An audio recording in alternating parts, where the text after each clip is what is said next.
Bismillahirrahmanirrahim. Assalamu alaikum. This is Dr. Faizan and welcome for learning psychiatry, psychology. तो हम आज जो chapter अपना शुरू करेंगे वो होगा न्यूरो कॉग्निटिव डिसऑर्डर के बारे में, ठीक है। और न्यूरो कॉग्निटिव डिसऑर्डर में हमारे पास जो पहला है वो है डिलीरम। डिलीरम जो है ये बहुत ही कॉमन कंडीशन है और ये कॉमन भी इसलिए है, जब हम इसके रीज़न्स पढ़ेंगे तो आप लोगों को पता चल जाएगा कि इसके तो बहुत से रीज़न है जो डिलीरम को कॉज कर सकता है, इससे ये कॉमन है। और ये बेसिकली न्यूरो कॉग्निटिव डिसऑर्डर है, न्यूरोलॉजिकल, और इसमें कॉग्निटिव फंक्शन डिस्टर्ब होते हैं। फिर जब हम इसको DSM-5 के मुताबिक इसको डायग्नोस करते हैं तो इसमें हमारे पास फर्स्ट पॉइंट जो है उसको हम दो में डिवाइड करते हैं। एक पॉइंट जो इसमें आता है वो ये है कि इस इंडिविजुअल को प्रॉब्लम होती है अपनी अटेंशन डेवलप करने में। अटेंशन के लिए यहाँ पर 3 वर्ड्स यूज़ हुए हैं। टू डायरेक्ट अटेंशन, यानी मैं अभी अगर बुक उठाता हूँ तो बुक पर मेरी पहली जो है वो अटेंशन डायरेक्ट होगी टुवर्ड द बुक। फिर फोकस आता है और फिर सस्टेन आता है कि मैं अपनी अटेंशन को सस्टेन भी कर सकूं। और फिर अगर मैं दूसरे काम करने जा रहा हूं तो मैं उससे अटेंशन हटा के दूसरी काम की तरफ भी अपनी अटेंशन दे सकूं। तो इन लोगों में डिलीरम के पेशेंट में अटेंशन का प्रॉब्लम होता है। और दूसरा जो प्रॉब्लम होता है वो ये लोग जो है ये इन्वायरमेंट से अनअवेयर होते हैं। इससे आप जब पूछते हैं कि अभी टाइम क्या है, अभी कौन सी जगह में है, आपके साथ कौन है, टाइम प्लेस पर्सन में ये ओरिएंटेड नहीं होते।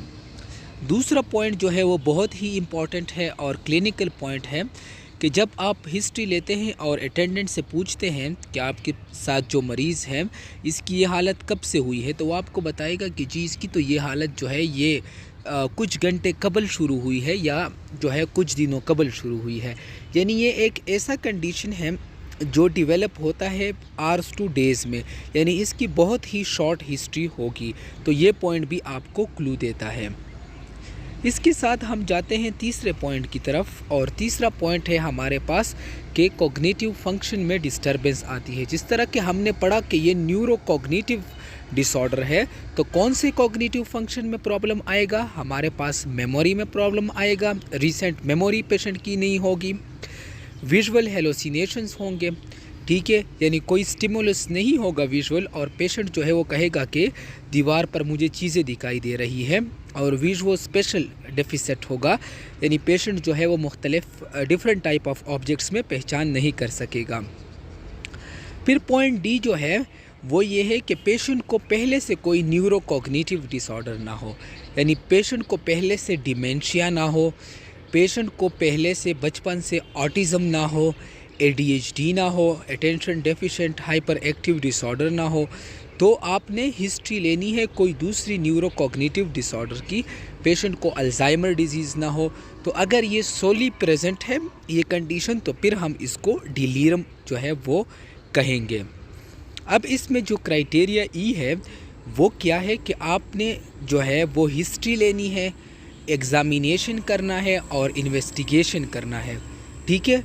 तो आपको हिस्ट्री में मिल सकता है कि ये पेशेंट जो है ये अक्सर हॉस्पिटलाइज पेशेंट में होता है, तो मेडिकल कंडीशन जो है वो इसको कॉज कर सकता है। फॉर एग्ज़ाम्पल हेपेटिक एंसेफेलोपैथी हो गया, ठीक है, या हमारे पास वायरल एंसेफेलाइटिस या एनकेफेलाइटिस हो गया।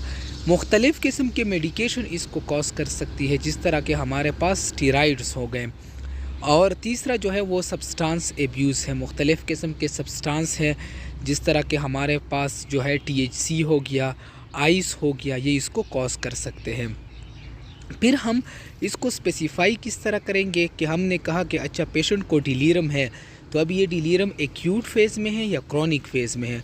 तो अगर आवर्स टू डेज़ की हिस्ट्री हो तो ये एक्यूट फेज़ में है, और अगर हमारे पास वीक्स टू मंथ्स की हिस्ट्री हो तो ये क्रॉनिक फेज़ में है।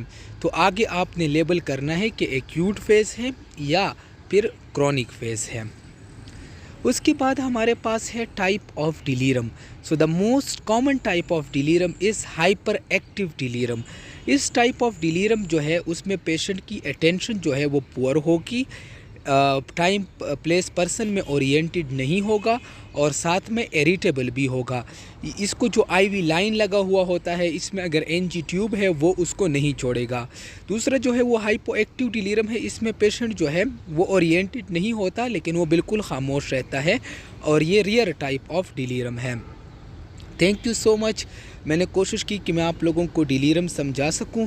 तो बेसिकली डिलीरम जो है इसमें अटेंशन का प्रॉब्लम होता है और अटेंशन के साथ साथ जो है इसमें अवेयरेंस ऑफ द इन्वायरमेंट यानी इंडिविजुअल टाइम प्लेस पर्सन में ओरिएंटेड नहीं होता। विजुअल हेलोसिनेशन हो सकते हैं और इसके वजूहात जो है वो या मेडिकल कंडीशन हो सकती है या मेडिकेशन हो सकते हैं, ठीक है, या कोई सब्सटेंस एब्यूज़ जो है वो हो सकता है। Thank you so much and keep watching and support.